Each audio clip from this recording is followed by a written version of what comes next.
querido agosto, chegamos ao mês dos imigrantes, do regresso dos imigrantes, e é sempre um clássico este mês em Portugal, principalmente para o pessoal que vive mais a norte do país, que é o meu caso.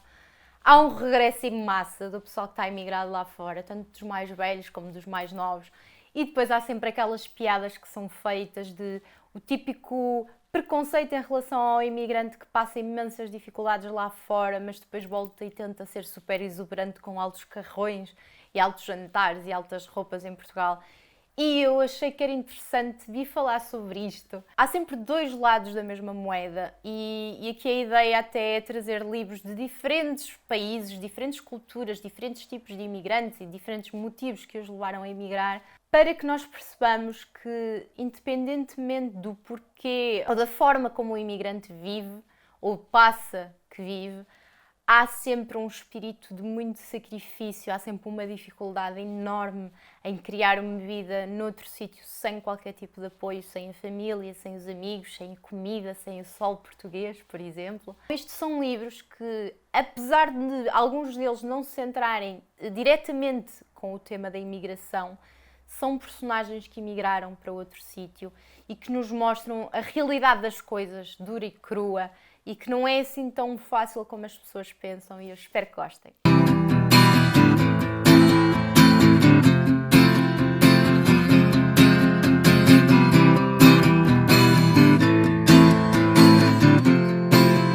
Vou trazer claramente um retrato daquilo que foi a imigração em massa dos portugueses ali nos anos 60, 70 para a França.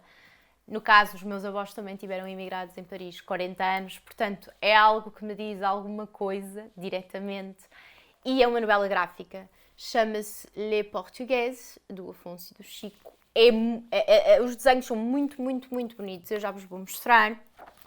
Aqui o nosso protagonista é um miúdo de 17, 18 anos e ele, nos anos 70, vai acabar por entrar em França à boleia, como muitos portugueses entraram, ilegal, obviamente, e vai começar a trabalhar nas obras como todos eles trabalhavam, não é verdade? E vai viver para Bidonville, que era aqueles bairros de lata portugueses que havia na altura, não é? Porque eles viviam todos de forma ilegal. E havia tantos imigrantes que os portugueses acabam por se juntar todos. É um livro muito interessante, não só porque nos mostra as dificuldades desta época, mas a própria cultura. E ver pessoas da idade dos meus avós, agora com 70, 80 anos, enquanto jovens, é tão interessante, porque eu estava a ler este livro e estava mesmo a passar a vibe daquilo que eles falam sobre esta altura. A cultura portuguesa é muito alimentada por estes jovens e mesmo pelas pessoas um bocadinho mais velhas. O futebol, a missa, a comida, eles arranjam lá umas cenas e estão lá tipo a assar sardinha. As dificuldades que eles passaram e depois finalmente as coisas com o 25 de Abril foram melhorando e eles foram conseguindo começar a ter papéis, a serem legais e ir ficando por lá, a conseguirem alugar um apartamento e ter outro tipo de condições. E o mais interessante ainda é que o autor deste livro é filho de um senhor que entrou assim em Paris, um português imigrante. Portanto, gostei muito. Acho que, sinceramente, se tiverem familiares ou até amigos que tenham imigrado para a França, acho que é um bom presente. Dá uma outra realidade. Obviamente que a geração que imigra agora não passa por isto, obviamente, as coisas estão muito diferentes, mas ainda assim acho que é muito interessante. E principalmente para os miúdos mais novos que não fazem ideia, para eles é uma coisa muito distante. Pá, é um bom recuerdo. Outro livro que me marcou profundamente foi uma das minhas melhores leituras deste ano, o Pachinko. O Pachinko vai acompanhar a vida de uma família durante 4 gerações. Esta família é uma família de coreanos, uma família que passa assim algumas dificuldades, uma família bastante humilde, que vai emigrar para o Japão em busca de uma vida nova, uma vida melhor. E aqui, aquilo com que eles se deparam também é ali num período de Segunda Guerra Mundial muito difícil, obviamente, muita fome, e a guerra é sempre um filme. Depois o Japão também tinha anexado a Coreia, depois com a guerra, o final da Segunda Guerra Mundial perde. Então, aquilo que nós sentimos aqui, para além de a dificuldade em aprender a língua, porque o Japão e o coreano são línguas completamente diferentes, é a coragem e a resiliência de quem não desiste de ter uma vida melhor, ainda que tudo aponte para o fracasso. É um livro difícil porque culmina em muitas tragédias por causa do preconceito racial. Os japoneses veem os coreanos como más pessoas, basicamente. Então, há aqui personagens que já nascem no Japão, mas o facto de serem filhas e netas de coreanos acaba por lhes estragar completamente a vida, não os permite casar com quem eles querem, simplesmente não são levados a sério, não têm papéis, não conseguem papéis como sendo japoneses, é muito difícil. É um retrato de muito, muito preconceito étnico e fez-me mesmo pensar no quão mesmo às vezes em piadas de café se fazem piadas de haver aqui imigrantes angolanos ou ucranianos ou brasileiros e nós não temos mesmo noção de que por trás da piada está uma pessoa e há coisas que honestamente se calhar eu ria-me há uns anos atrás e que já não tem piada, porque nós acabamos por tomar consciência, uma consciência lá está maior das coisas e as coisas deixam de ter piada e este livro abriu muito, muito os olhos para isso. Laranja Amarga, este livro, não sei porquê, chamou-me a atenção e eu li-o naquela, é da autora do Corpos Celestes, que venceu o Man Booker Prize em 2011 e fala-nos sobre uma estudante em Inglaterra, em Londres,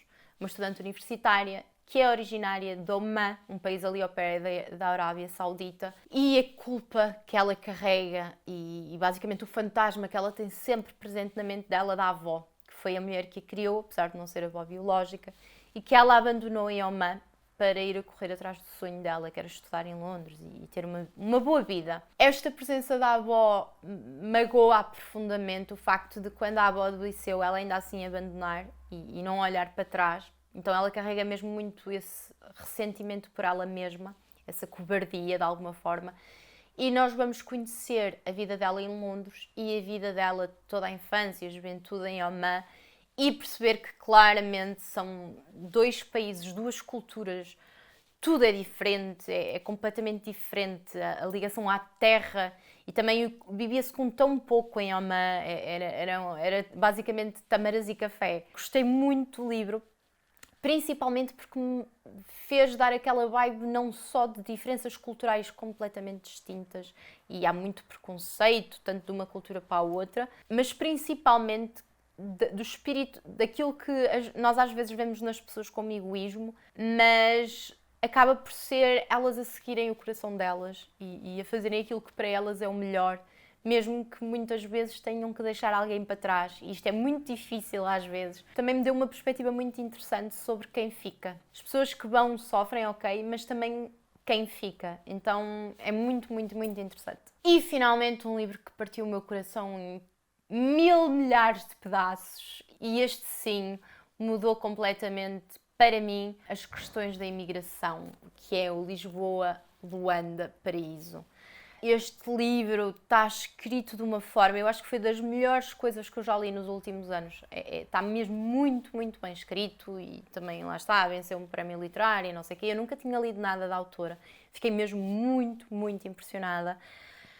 Mas é um livro, literalmente eu na altura que o li, até publiquei no Instagram o motivo pela qual eu não leio tanta coisa lusófona, porque eu sinto que são sempre coisas muito, muito duras, muito pesadas, que mexem mesmo com as nossas entranhas.